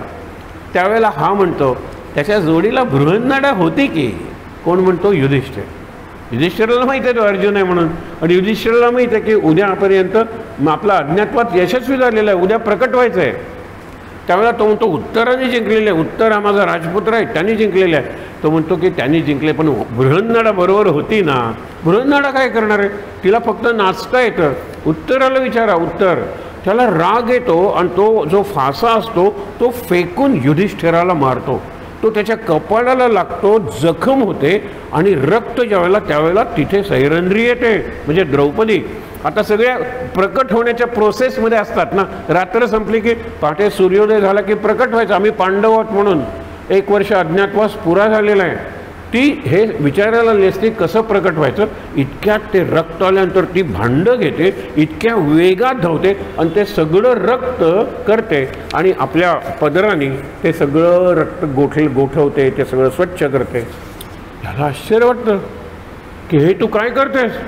तू अंतःपुरात राणींची सेवा करतेस ना, हा परपुरुष आहे. त्यावेळेला ती म्हणाले, परपुरुष वगैरे सोडा, आम्ही सगळेजण कुठे होतो? युधिष्ठिराच्या सेवेत होतो. यांना जर रक्त आलं आणि तिथे पडलं तर पाऊस पडणार नाही आणि दुष्काळ पडेल तिथे. तुम्ही आम्हाला आधार दिलेला आहे, तुमचं अकल्याण होऊ नये म्हणून यांच्या रक्ताचा एकही थेंब मी जमिनीवर पडू दिला नाही. ते म्हणाले, असा आहेत कोण? म्हणतो, मी युधिष्ठिर. प्रकट झाला, मी युधिष्ठिर. आणि ही द्रौपदी आणि तो भीम ज्याने सुशर्माला मारला तो, आणि उत्तर तुमचा राजपुत्र त्याच्याबरोबर गेला होतो अर्जुन. म्हणून मी म्हणत होतो बृहन्नाडा बरोबर होती, अर्जुनाने जिंकलं युद्ध. उत्तर काय घाबरून बसला होता मागे. तो पाकशाळेतला भीम, अश्वशाळेतला नकुल आणि गोशाळेतला सहदेव प्रकट झाले. इकडे यांनी काय सांगितलं की सूर्योदय होण्याच्या आत प्रकट झाले. आम्ही त्यांना पकडले. पुन्हा 12 वर्ष वनवास आणि 1 वर्ष अज्ञातवास. परत आपत्कालीन सभा, म्हणजे पांडवांना निरोप पाठवायचा, हस्तिनापुरात येऊ नका, तुम्ही परत 12 वर्ष वनवासात, कारण तुम्ही अट मोडलेली आहे. त्यावेळेला भीष्माचार्य उभे राहतात. हे लक्षात घ्या. आपण याच वेळेला श्रावण महिना अधिक महिना म्हणून केलेला आहे. दर 2.25 वर्षांनी अधिक महिना येतो. 33 महिन्यांनी अधिक महिना येतो. या 13 वर्षाच्या काळात 4 अधिक महिने येऊन गेलेले आहेत. 4 अधिक महिने म्हणजे पांडवांनी 12 वर्ष आणि 1 वर्ष आणि 4 महिने. काय तुम्ही 1 दिवस पकडलं त्यांना म्हणतात 4 महिने त्यांनी जास्त अज्ञातवास आणि वनवास केलेला आहे. कुणीही बोलत नाही, कारण परफेक्ट उत्तर आहे. अज्ञातवासाचं वर्ष मोजताना त्याही वर्षी 1 अधिक महिना आला असेल. 1 ते 13 महिने केलेला आहे अज्ञातवास त्यांनी. तुम्ही काय म्हणता शेवटच्या रात्री पकडलं? त्यांना सन्मानानं बोलवून आणा. दुर्योधन म्हणला शक्य नाही, त्यानं युद्ध करूनच घेतलं पाहिजे. मग आता पांडव प्रकट झाले. विराट राजा म्हणाला, मला वाईट वाटतं, कारण मी तुम्हाला नोकराप्रमाणे वर्षभर वागवलं. तुम्ही कोण हे मला आत्ता. भीमाला मी सांगितलं, मीठ तुला घालायला कळत नाही का? मी भीमाला वाटेल मूर्ख कुठला, वाटेल ते म्हणलं, आणि तुम्ही वाटेल ते सहन केलं वर्षभर. मला प्रायश्चित्त म्हणून एक गोष्ट पाहिजे. अर्जुनाचं कॅरेक्टर बघा कसं आहे. माझी मुलगी जी उत्तरा आहे, जिला नृत्य शिकवत होता अर्जुन, तिच्याबरोबर अर्जुनाचं लग्न व्हावं आणि आपल्यात संबंध निर्माण व्हावेत असं मला वाटतं. मी केलेल्या पापाचं, अपमानांचं हे प्रायश्चित्त असेल. अर्जुन काय म्हणतो, मला आवडला असता तुमच्याबरोबर संबंध करायला, पण जी माझी विद्यार्थिनी आहे ती माझी पुत्री, म्हणजे माझी कन्या आहे. कन्येशी कसं लग्न करू? पण माझा मुलगा अभिमन्यू हा लग्नाचा झालेला आहे, अभिमन्यूशी तिचं लग्न करूया. माझी वधू नाही तर माझी पुत्रवधू, माझ्या मुलाची, त्यांना काहीच हरकत नव्हते. अभिमन्यू आणि उत्तरा यांचं लग्न लागलं. विचार करा. आता त्यांचं बळ वाढलं. विराटाचं सैन्य यांचं झालं, द्रुपदाचं सैन्य यांचं होतंच. कितीतरी मित्र होते. पांडव प्रकट झाल्यानंतर त्यांना आनंद. आणि मुख्य म्हणजे द्वारकेचा राणा कृष्ण यांचा मित्र होता. आता पुढे युद्धाच्या वेळेला काय झालं ते बघण्यापूर्वी आपण यक्ष प्रश्न बघूया. कारण यक्ष प्रश्न अशा बरोबर वेळेला आलेला आहे. वनपर्व संपलेला आहे आणि विराट पर्व सुरू झालेला आहे, आणि त्याच्यात हे प्रश्न विचारलेले आहेत. आणि या प्रश्नाच्या उत्तरावर अज्ञातवासाची संपूर्ण योजना अवलंबून आहे. बुद्धिमान आहे युधिष्ठिर, त्यांनी ते सगळं केलेलं आहे. पहिले काही प्रश्न काल गमतीदार बघितले होते, ते पुन्हा बघूया. पहिला प्रश्न विचारलेला आहे, उत्पन्न होऊनही हालचाल करत नाही. जन्मलेला आहे, जिवंत आहे, पण हालचाल करत नाही. त्यांनी उत्तर दिलं, अंड. कोंबडीचं अंड बघा, जन्मलेलं आहे, आत जीव आहे म्हणून तर तो फोडून बाहेर येतो आणि हालतच नाही. बरोबर. दुसरं, झोपेतही डोळे कोण मिटत नाही? मासा. माशाला पापण्याच नाही आहेत, डोळे मिटतील कसे? सगळ्या माशांचे डोळे काल बघितलं ना उघडे असतात. बरं. तिसरं, हृदय कोणात नाही आहे, पाषाणात नाही आहे. आता या प्रत्येकाला एक एक गोष्ट सांगता येईल ना, पण त्याला यक्षप्रश्न हाच विषय 10 दिवस असला पाहिजे. आता काही बघतोय, गोष्टी सांगत नाहीत मला. वायूहून वेगवान काय आहे? वायूहून माणसाचं मन. मनाची गती ज्याला म्हणतात ना, mind speed is more than wind speed. म्हणून मनो जेव्हा मारुत तुल्य वेगम, त्यांनी काय सांगितलं, मनासी टाकिले मागे गतीशी तुलना नसे. विंड म्हणजे वारा, माइंड म्हणजे मन, आणि हनुमान यांनी मनाला सुद्धा मागे टाकलं. मनाला सुद्धा माइंड स्पीडपेक्षा हनुमंताचा वेग जास्त आहे. म्हणून हनुमंताचा जो उपासक आहे त्याचं मनावर नियंत्रण असलंच पाहिजे. मनाच्या पलीकडे गेलेला आहे, मनातीत. हे विचार करूया ना आपण. आणि म्हणून हनुमंताचा उपासक आहे, मनावर नियंत्रण आहे. 7.5 वगैरे काही लागत नाही, शनीला वगैरे काही 7.5 लागत नाही. ती गोष्ट तुम्हाला माहीत असेल. हनुमान नेहमी इकडच्या टोकाला बसलेला आहे, सेतूच्या. कुठलं टोक? अयोध्याच्या दिशेने आहे ते. आणि बिभीषण हाही चिरंजीव आहे, तो लंकेच्या दिशेने बसलेला आहे. लंका सोन्याची आहे, लंकेत सगळे भोग आहेत. दशानन म्हणजे 10 तोंड, प्रत्येकातून तो भोग घेत होता, म्हणून त्याला रावण म्हणत होते. त्याची लंका आहे. करा ना सोन्यासारखा संसार, तुमचा संसार सोन्यासारखा समृद्ध करा, बिभीषण सांगतोय. आणि बिभीषण सतत राम नाम घेऊन तो चिरंजीव आहे. इकडच्या टोकाला अयोध्येच्या दिशेने असलेला सेतू जो बांधला, त्या सेतूबद्दल मी सांगतो, हनुमान आहे. हनुमान सांगतो, अयोध्या, तुम्ही कोणाशी युद्ध करू नका, तुम्हाला कोणाशी युद्ध करायची ताकद मिळणार नाही. अयोध्या या शब्दाचा अर्थ हा आहे. अरे दशरथ वगैरे राजे होते, राम वगैरे, कोण युद्ध करणार आहे अयोध्येशी? अयोध्येशी युद्ध नाही केलेलं कोणी.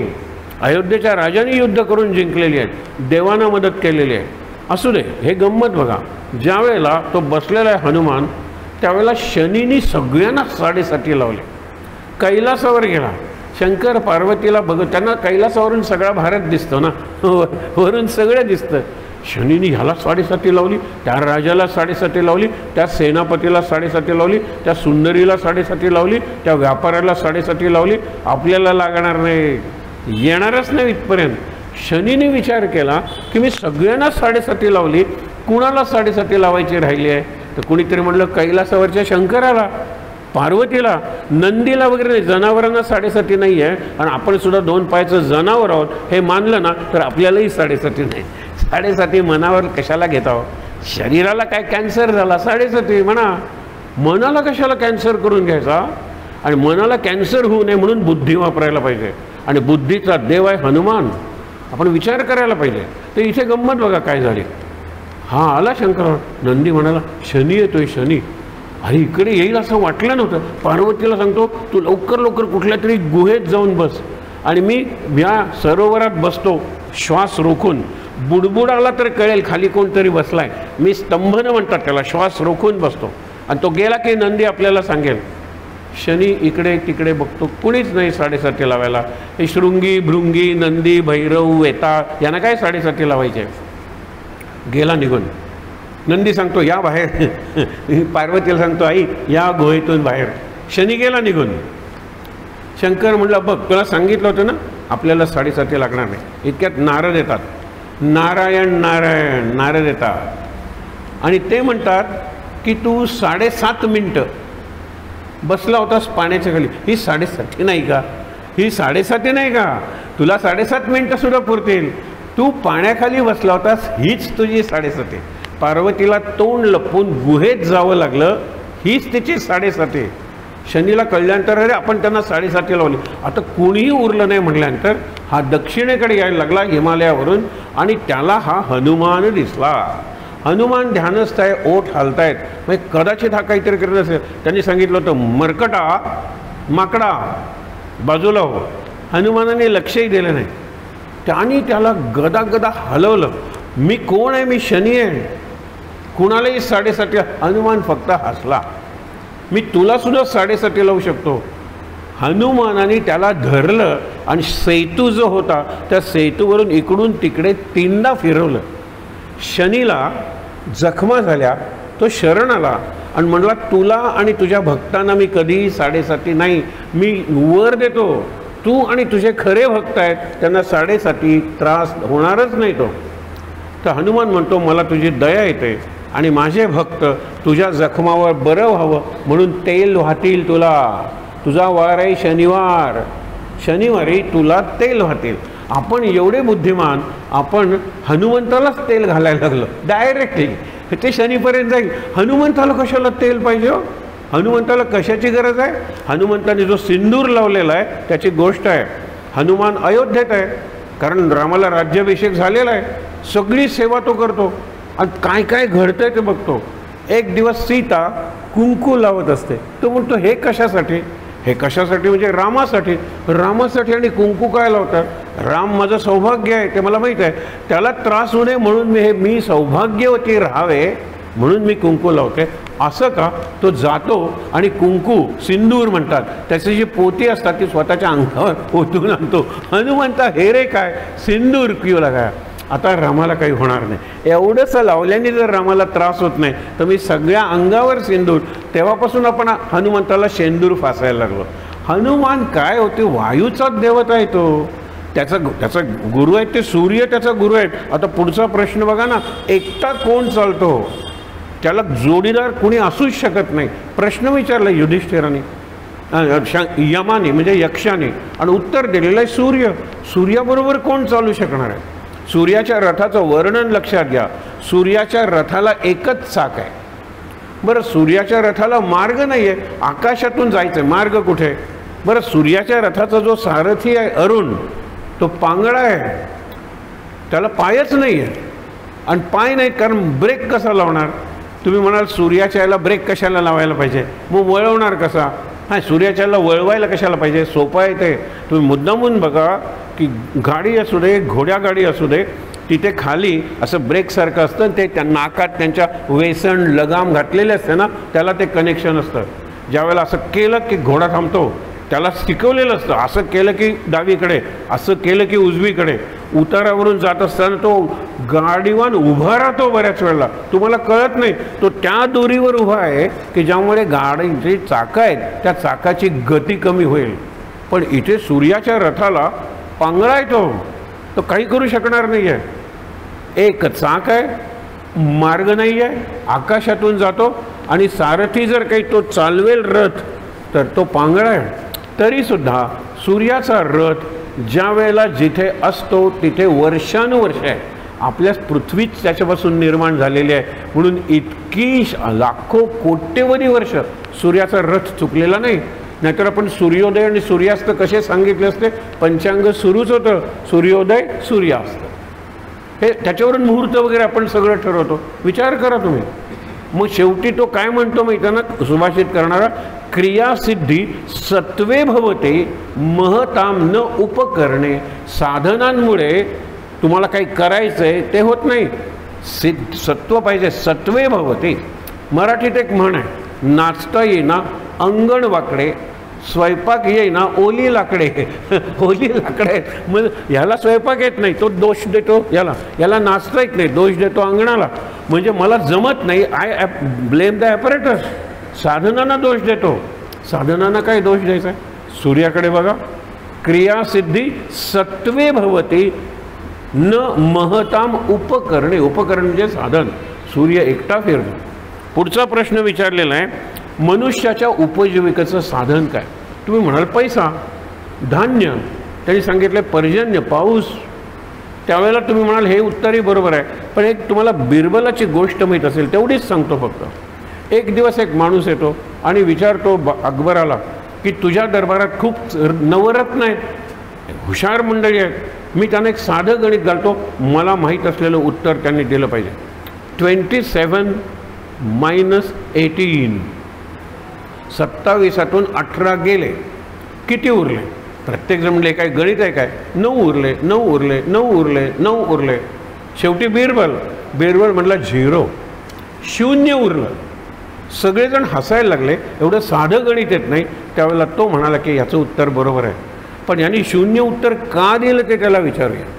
अगदी सोपं आहे. तो म्हणाला 3 ऋतू आहेत, उन्हाळा, हिवाळा आणि पावसाळा.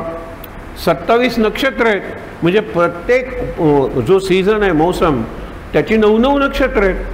तुम्ही 27 नक्षत्रातून काढून टाकली हे ती 9 नक्षत्र जर कोरडी गेली तर 0च उत्तर येणार आहे. पाऊसच नाही म्हटल्यानंतर यज्ञ काय करणार? पाऊस नाही म्हटल्यानंतर खाणार काय, राहणार काय? ती 9 नक्षत्र पावसाचे काढून घेतले तर 0 उरणार आहे. तो म्हणतो ते उत्तर बरोबर आहे. मग त्यानं प्रश्न काय विचारलाय, माणसाच्या उपजीविकेचं, माणूस उदरनिर्वाह, running the family, meeting the expenses, getting income, पावसामुळे आहे, हे त्याला उत्तर दिलेलं आहे. धनात उत्तम धन कुठलं, म्हणजे बेस्ट ऑफ वेल्थ त्यांनी सांगितलेलं श्रुत, ऐकलेलं. त्यावेळेला लिहायची स्क्रिप्टही नव्हती, महाभारत वगैरे नंतर लिहिलं गेलं आणि वाचता कोणाला येत होतं, म्हणून ते असे पुराणं वगैरे चालायचे, पुराणिक म्हणून होते, ते वाचून दाखवायचे. जी जास्त ऐकलेलं आहे ना ती त्याची संपत्ती आहे आणि ती कोणी चोरूच नेऊ शकत नाही. जे आपल्याकडे संपत्ती आहे त्याला 4 शत्रू आहेत, 4 शत्रू. पहिला शत्रू म्हणजे चोर, उघड उघड, बरोबर. दुसरा शत्रू अग्नी, शॉर्ट सर्किट, शॉर्ट सर्किटने सगळी संपत्ती जाते घेऊन. आणि शॉर्ट सर्किट म्हणजे अग्नीच आहे, जळून आग लागली, संपलं सगळं. त्याच्यानंतर तिसरा शत्रू राजा, राजाचे टॅक्सेस, तुमच्या उत्पन्नातून उत्पन्न जास्त की टॅक्स जास्त. आणि चौथा शत्रू फार वाईट आहे, तो म्हणजे तुमची मुलं, तुमचे नातू, तुमचे नातेवाईक, तुमचे वारस तुमच्या संपत्तीसाठी एकमेकाला कोर्टात खेचतील. आणि तिसऱ्या पिढीत ही घटना घडेल. आज बघा आपण मोठी मोठी जी नावं घेतो ना त्यांची तिसरी पिढी आहे आणि बरेच जण एकमेकाविरुद्ध कोर्टात गेलेले. म्हणजे ज्या वेळेला मी नावं घेत नाही कारण ते खूप श्रीमंत लोक आहेत आपल्या देशातले, सगळी त्यांची जी नातवंड आहेत ना कोर्टात गेले, भांडण आहे, संपत्ती संपतेच ती. वारस हा संपत्तीचा चोर आहे, अग्नी हा संपत्तीचा चोर आहे, चोरी करणारा चोर तर संपत्तीचा चोर आहेच. आणि राजा टॅक्स घेऊन तुमची संपत्ती चोरतो. पण हे तुमचं जे मिळवलेलं ज्ञान आहे ना त्या ज्ञानाला टॅक्स नाही, ज्ञानाला आग लागत नाही, ज्ञान चोरता येत नाही. आणि वारस अभिमानानं सांगतील आमच्या आजोबा एवढे शिकलेले होते म्हणून. ज्ञान काय चोरणार आहात तुम्ही, विचार करा. आणि त्यामुळे काय की सांगितलेलं आहे लाभात उत्तम लाभ. लाभ म्हणजे प्रॉफिट, बेनिफिट. सगळ्यात उत्तम लाभ आरोग्य सांगितलेलं आहे. आरोग्यम धन संपदा, धन आणि संपदा. आता तो दिवस येणार आहे ना दिवाळीचा आदला दिवस, धनत्रयोदशी. आपण धन म्हणजे पैसा म्हणतो आणि सगळा पैशाचा सगळीकडे चुराडा, आपण ज्याला म्हणतो ना सगळीकडे फटाके लावायचे, हजाराचे, ते सगळीकडे रोषणाई, सगळं भयंकर पैशाचं फक्त प्रदर्शन आणि नासाडी असते. त्याला धनत्रयोदशी म्हणत नाही. धनत्रयोदशी हा धन्वंतरीचा जन्मदिवस आहे. धन्वंतरी निघाला समुद्र मंथनातून हातात कुंभ घेऊन अमृताचा, आणि अमृत तुम्हाला आजारी पाडत नाही. बाकी औषधी जे आहेत ना त्या आजारी पडलात तर बरे करतात. म्हणून त्या दिवशी आपण बघितलं होतं धन्वंतरी आरोग्य राखतो. आणि अश्विनी कुमार जे आपल्या श्वासाबरोबर आत बाहेर करतात ते आपल्या शरीराचं आणि मनाचं आरोग्य राखतात. एका नाकपुडीतून एक जातो तो शरीराचं आरोग्य राखतो, दुसऱ्या नाकपुडीतून जो जातो तो मनाचं आरोग्य राखतो. तुम्ही मुद्दामून बघा, सूत घ्या आणि कुठली नाकपुडी चालू आहे ते बघा. आत्तासुद्धा आपल्या एकच नाकपुडी चालू आहे, दुसरी चालू नाही आहे. नॉस्ट्रिल, द अदर नॉस्ट्रिल 4 तासानं चालू होईल, त्यावेळेला ही बंद पडेल. ज्याच्यावर अश्विनी कुमारांची कृपा आहे त्याच्या दोन्ही नाकपुड्या प्राणायाम करताना आपल्या असतात तेवढ्या पुरत्या. एरवी काम करायला लागलं की 4 तास एक, 4 तास दुसरी. कारण आपली मेंटल हेल्थ आहे, शरीराची हेल्थ नाही. शरीराची हेल्थ आहे, मेंटल हेल्थ नाही आहे. माइंड अँड बॉडी हेल्दी असेल सगळ्यात चांगलं आरोग्य त्याला म्हणलेलं आहे. पुढे खूप त्यांनी सांगितलेलं आहे, खूप. सगळे प्रश्न आत्ता वाचायचे नाहीत, शेवटचे 4 प्रश्न वाचतो ज्याच्यावर विचार करत थांबलो ना आपण तरी खूप होईल. प्रश्न विचारलाय कोणता, परम आश्चर्य कोणतं, greatest wonder in the world और ह्युमन लाईफ. ग्रेटेस्ट वंडर तुम्ही म्हणाल चीनची भिंत, ताजमहाल, तो पिसाचा मनोरा, हेच वंडर्स सांगितले जातात ना. मध्यंतरी एक सिनेमा आला होता, अत्यंत गाजली नंतर ती नटी, पण तिचा पहिला सिनेमा लोकांच्या लक्षात आला नाही. 7 वंडर्स आहेत ना. उदाहरणार्थ इजिप्तमधला तो पिरॅमिड मोठा, त्या पिरॅमिडसमोर पहिलं कडवं होतं. ताजमहाल दुसरं, तसं लिनिंग टॉवर ऑफ पिसा, ते चायनीज ग्रेट वॉल, तिथे तिथे त्या गाण्याचं एक एक कडवं होतं आणि सुंदर गीत होतं. जर हा मनोरा जर वंडर असेल तर अत्यंत काळ्या दिसणाऱ्या कोकिळेच्या गळ्यातून जो पंचम बाहेर पडतो, संगीत बाहेर पडतं कोकिळा, ते आश्चर्य नाही आहे? कल्पना करा, ज्या वेळेला आकाशात पाऊस असतो आणि ऊन असतं त्यावेळेला आकाशात जे इंद्रधनुष्य दिसतं, ताजमहल समोर ते नसते, ते इंद्रधनुष्य वंडर नाही आहे? ज्या वेळेला बघा धबधबा मोठा पडतो आणि त्या धबधब्याचे जे थेंब उडतात सगळीकडे, सगळी झाडं हसतात, जवळची झाडं नाचतात, त्या धबधबा तुम्ही आणा ना, धबधबा इज वॉटरफॉल्स. अगदी आपण इथे दगड केलेत म्हणून त्या दूधसागरला तुम्ही मोठे वॉटरफॉल्स बघा, काय वैभव असतं, ते वंडर नाही आहे? अरे माणूस बोलतो, वंडर नाही आहे? माणसाची भाषा, माणसाचं संगीत, अशी ही वंडर्स ऑफ द वर्ल्ड. इथे त्याला प्रश्न काय विचारलाय, परम आश्चर्य कोणते? The supreme wonder or the ultimate wonder, परम आश्चर्य. त्यांनी जे उत्तर दिले ना ते आपल्यालाही आज पटेल. त्यांनी सुंदर एक रूपक सांगितलेलं आहे बघा. त्यांनी काय सांगितलेलं आहे, एक मोठी काहील, आपण म्हणतो ना कढई घेतलेली आहे, कॉर्डरन ज्याला म्हणतात, ती कढई घेतलेली आहे. त्या कढईचं नाव आहे मोह. हे मोहरूपी कढई घेतलेली आहे, त्याच्यात काळ हा रांधपी आहे, काळ, टाईम. ही कढई जी घेतलेली आहे ती मोठी दिशांची कढई आहे, काळ हा रांधपी आहे, सूर्य हा अग्नी आहे. रांधायला नको का? रांधायला पाहिजे. दिवस रात्र हे लाकडं आहेत, इंधन, फ्युअल आहे ते. नंतर पळी, हे निरनिराळे ऋतू वगैरे येतात ना, डाऊल, हे करायला नको का? सर्व प्राण्यांना उकडलं जातं आहे, फ्राय केलं जातं आहे, भाजलं जातं आहे, सगळं केलं जातं. आपण सर्व प्राणी म्हणजे आपण, बाकीचे वनस्पती वगैरे त्यांना कुठे अक्कल आहे, कुठे बुद्धी आहे? माणसाचंच लक्षात घ्या ना. आपल्याला म्हणतो काय बाबा एक्सपिरियन्स होता मला, I felt fried, I felt roasted. म्हणजे वांग जसं भरताचं रोस्ट करतो ना तसा अनुभव आला. अगदी बॉईल होत होतं, बॉइलिंग वॉटर किंवा बॉइल्ड एग, तशी माझी परिस्थिती झाली होती. हा काळ आहे ना, या दिशांच्या कढईत म्हणजे आपल्या जीवनात आपल्याला उलटवतोय, पलटवतोय, रांधतोय, तरी आपण रांधले जात नाही. हे आश्चर्य आहे. जीवनात इतके अनुभव येतात, अनुभवापासून आपण शिकत नाही, हे आश्चर्य आहे. अलीकडचा मोठा अनुभव म्हणजे कोरोनापासून आपण काही शिकलोय? अरे केव्हा एवढा विषाणू जो दिसतही नाही आणि त्यांनी संपूर्ण जगाला झोपवलं होतं, सगळ्या जगाची इकॉनॉमी खड्ड्यात आणली होती. आता नाही, आता मी डोसेस घेतलेले, दुसरा विषाणू येणार नाही, दुसरा व्हायरस येणार नाही. आपण काहीच शिकलो नाही. अरे आता मी वाचलो, हा काही माझा पराक्रम नाही आहे. माझ्या घरात एक जण मेला, माझ्या शेजारी गेला, डॉक्टर्स गेले, काम करणारे पोलीस गेले, हे किती मेलेत आपल्याला कळला नाही तो आकडा. अरे प्रेत जाळायला किंवा पुरायला जागा पुरलेली नाही आहे. हे किती, काही 2-1 वर्षापूर्वीची घटना आहे. आपण काय शिकलो नाही. आपल्याला वाटतं की मी मरणारच नाही, मी जगलो म्हणजे का नाही. आपण शिकलेलो नाही आहोत, कारण आपण अजूनही तेवढीच गच्च हॉटेल्स भरलेली आहेत, भरू देत. तेवढेच गच्च गोव्याला टुरिस्ट येतात, येऊ देत. मग आता ते असं जर विचार करत असतील, कुणाला माहीत उद्या मरणार आहे, आज एन्जॉय करूया. नाही आहे. एक गोष्ट सांगतो तुम्हाला, मागे सांगितली होती इन डिफरंट कॉन्टेक्स्ट. एक पारशी बाई आहे, अत्यंत श्रीमंत आहे, पण तिला कोणीही वारस नाही आहे, लग्न केलेलं नाही, मुलं नाहीत, कोणीही नाही. एक सेक्रेटरी आहे तिचा, एवढी संपत्ती तिच्याकडे आहे की करायचं काय तिला माहीत नाही आहे. अशा वेळेला डॉक्टर सांगतात कॅन्सर झालेला आहे तुला, जास्तीत जास्त 6 महिने तू जगशील. ती आपल्या सेक्रेटरीला बोलवते. सेक्रेटरी खूप चांगला आहे, विश्वासू आहे.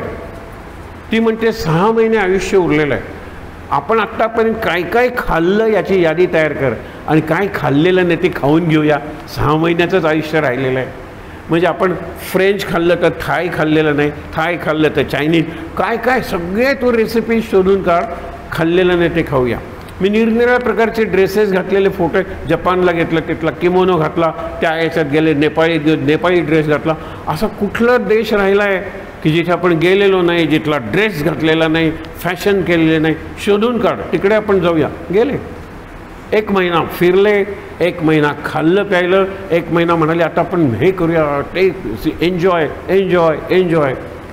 4 महिने गेले, आता 2च महिने आयुष्यातले उरलेत, करायचं काहीच राहिलं नाही. सगळं खाऊन झालं, सगळं पिऊन झालं, सगळं घालून झालं, भांगर काय सगळं तिने एवढं एन्जॉय. तिची मुलाखत गोष्ट सांगत नाही, हर इंटरव्ह्यू ऑन TV.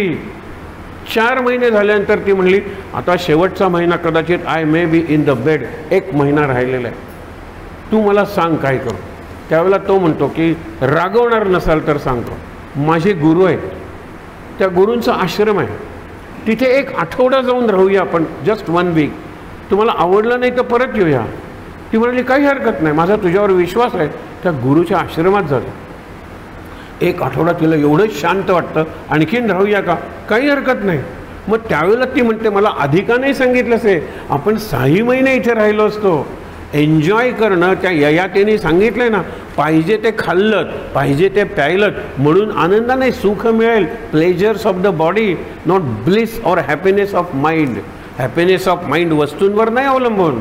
तुम्ही वस्तू काही विकत घेता, आपण काही शिकलोच नाही, हे परम आश्चर्य आहे. युधिष्ठिराने उत्तर दिलं आहे आणि यक्ष म्हणला बरोबर आहे. त्याच्यानंतर वार्ता कुठली, वार्ता, व्हॉट इज द न्यूज. तो म्हणतो आजूबाजूला घरात एवढे लोक मरत आहेत तरी मी मरणार नाही आहे, चिरंजीव आहे म्हणून सगळेजण गुरमीत उद्धटपणे वागतायत. आपल्या बोलण्यात काय येतं, कधीतरी माझ्या गल्लीतून येशील की नाही, कधीतरी.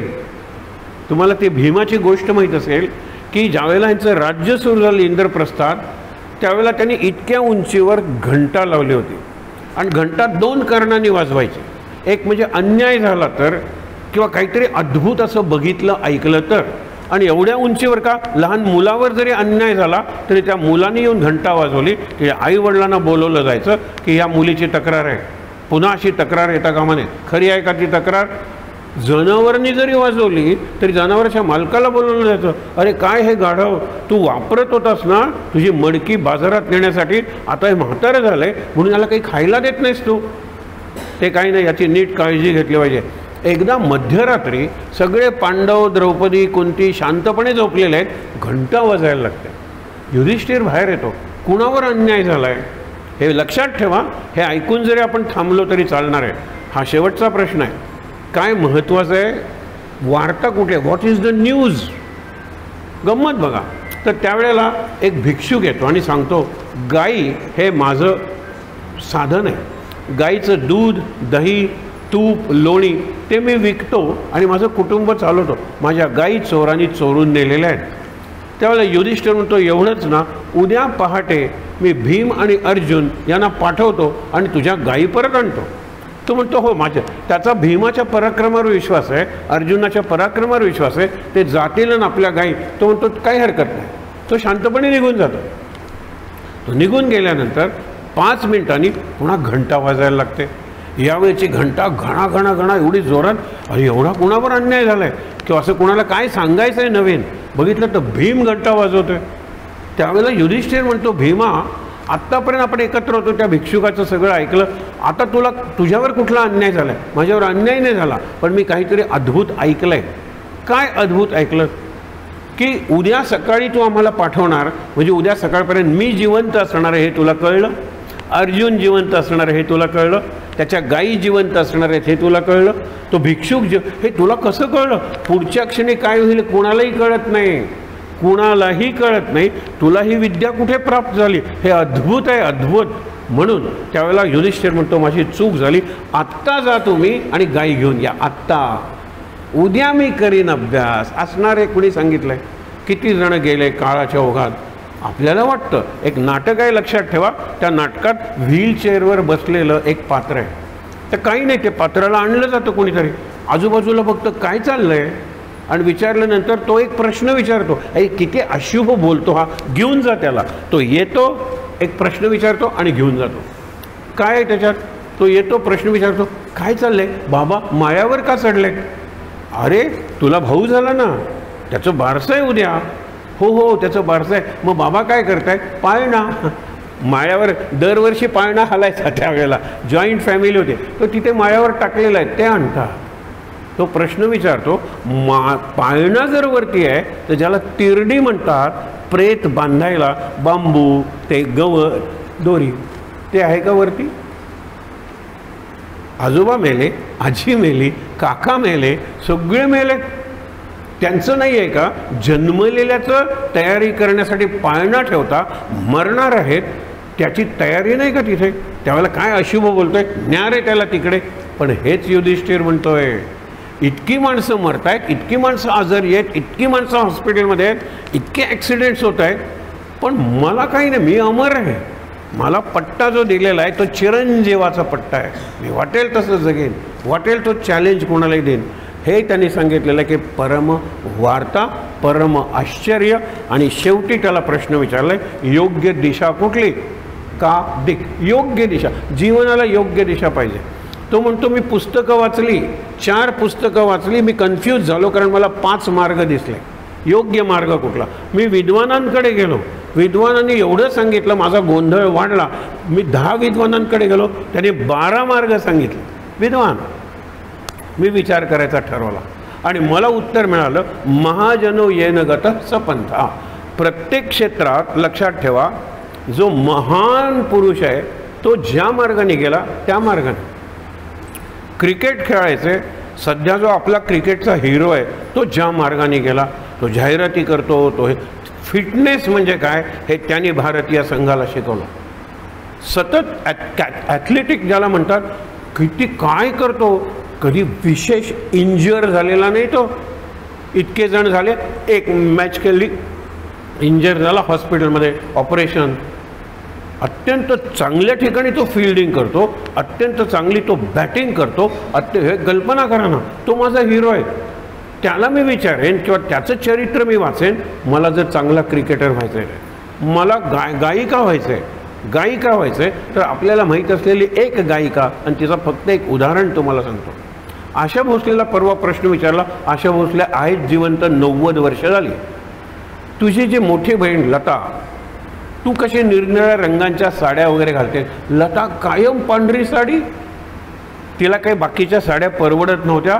अहो तिने त्याच्यातून जर हे काढला, पूर्वीची गोष्ट सांगतायत बघितलेली, घाम आला म्हणून रुमाल काढला तर 3-4 चेक्स तिच्या पर्समधून बाहेर पडायचे, एवढी श्रीमंत आहे ते.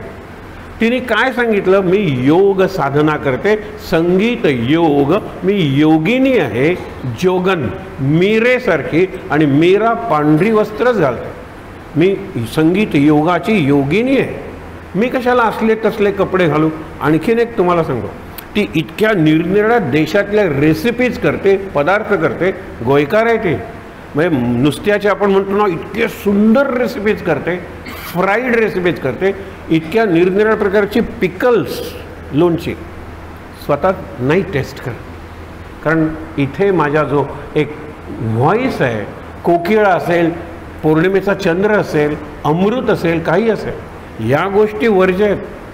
वर्ज्य म्हणजे वर्ज्य. मला जर व्हायचं असेल तिच्यासारखं, तर ती गेली त्या मार्गाने गेलं पाहिजे. महाजनो येन गत सपंथा. शेवटचा प्रश्न, दिशा योग्य कुठली? मार्ग झाला मार्गदर्शन, दिशा दिशादर्शन, दिग्दर्शन.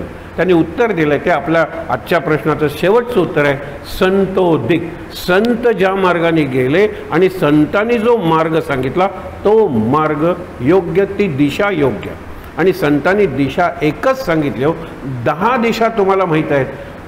आपण म्हणतो ना, पूर्व पश्चिम दक्षिण उत्तर, आग्नेय वायव्य ईशान्य आणि नैऋत्य. एक वरची ऊर्ध्व आणि खालची अध, 10 दिशा झाल्या. 10 दिशांनी त्याची कीर्ती पसरली. अन्नासाठी जगदिशा आम्हा फिरविशी 10 दिशा. हे 10 दिशा आहेत. संतांनी 11वी दिशा दाखवली आणि 11वी दिशा आतली दिशा आहे. आपला हा सगळा जो आहे, 2 दिवस आपण अजून असणार आहोत, हाच विचार आहे. आतल्या दिशेचा प्रवास आहे. महाभारत असू दे, रामायण असू दे, गीता असू दे. उद्या थोडे युद्ध सुरू होईल, युद्धात गीता सांगितली जाईल. आपण काय सगळी गीता बघणार नाही आहोत, पण गीतेतला एक सगळ्यात महत्त्वाचा श्लोक तो बघणार आहोत आपण. त्यांनी हेच सांगितलं, आत प्रवास सुरू करा. बाहेरच्या प्रवासासाठी विमान आहेत, आता रॉकेट्स वगैरे जातील, खाली आणतील. तुम्ही हनीमूनला अगदी मूनवर जाऊ शकाल, येत्या काही 10-15 वर्षात. परंतु बाहेर बाहेर बाहेर किती जाणार? 1 कोटी, 10 कोटी, 15 कोटी. एका क्रिकेटरला प्रश्न विचारला आहे, जाहिराती वगैरे करतो, किती पैसे मिळाले म्हणजे पुरे असं तुला वाटणार आहे? तो म्हणाला, असं मी विचारच केला नाही. It's a good question. शून्य शून्य वाढवत गेलो. किती शून्य वाढवली म्हणजे शेवटी दॅर शून्य. आत जर मी गेलो तर आत मी आनंदात राहणार आहे, मी शांत राहणार आहे, मी तृप्त राहणार आहे. तीच मुक्ती असणार आहे, तीच समाधी असणार आहे. समाधी, मुक्ती, शांती, आनंद, तृप्ती काही पाहिजे असेल आत वळायला पाहिजे. उरलेल्या 2 दिवसात ती 11वी दिशा जी संतांनी दाखवली त्या संताच्या दिशेने आपण निघणार आहोत. जी पर्व उरलेली आहेत, युद्ध पर्व आहे, सगळी खणाखणी आहे, पण त्याच्यानंतरची पर्व आहेत. आणि शेवटचं पर्व म्हणजे सेक्शन स्वर्गारोहण पर्व. एकटा युधिष्ठिर स्वर्गात गेलेला आहे जिवंत, त्याच्या परीक्षा घेतल्या गेलेल्या आहेत, पण द्रौपदी वगैरे सगळे त्या हिमालयावर पडले मरून. हा गेलेला आहे. का गेला? 11वी दिशा आहे त्या ठिकाणी ताठ बसूया, डोळे मिटूया शांतपणे, चेहऱ्यावर प्रसन्न हास्य, रिलॅक्स, कसली चिंता नाही आहे या क्षणी. या क्षणी मी अत्यंत आनंदात आहे असं म्हणा ना. Next moment the same thing. या क्षणी मी अत्यंत आनंदात आहे. त्याच्या पुढच्या क्षणाला या क्षणी मी अत्यंत आनंदात आहे असं स्वतःला सांगत राहा, स्वतःशी बोलत राहूया आणि अखंड आनंदात राहूया. त्यासाठी श्लोक आणि शांतीपाठ सगळ्यांनी बरोबर म्हणायचे. सदा सर्वदा योग तुझा घडावा, तुझे कारणी देह माझा पडावा. उपेक्षू नको गुणवंता अनंता, रघुनायका मागणे हेची आता. जय जय रघुवीर समर्थ. ओम सहनावतु सहनौ भुनक्तु सह वीर्यं करवावहै. तेजस्विनावधीतमस्तु मा विद्विषावहै. ओम शांति शांति शांती.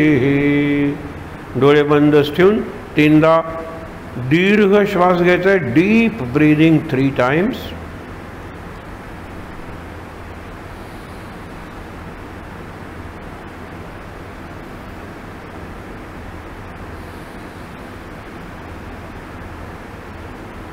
हातावर हात सोडूया, रब युअर हँड्स आणि मसाज युअर फेस. ते हात चेहऱ्यावर डोळ्यांवर चोळूया.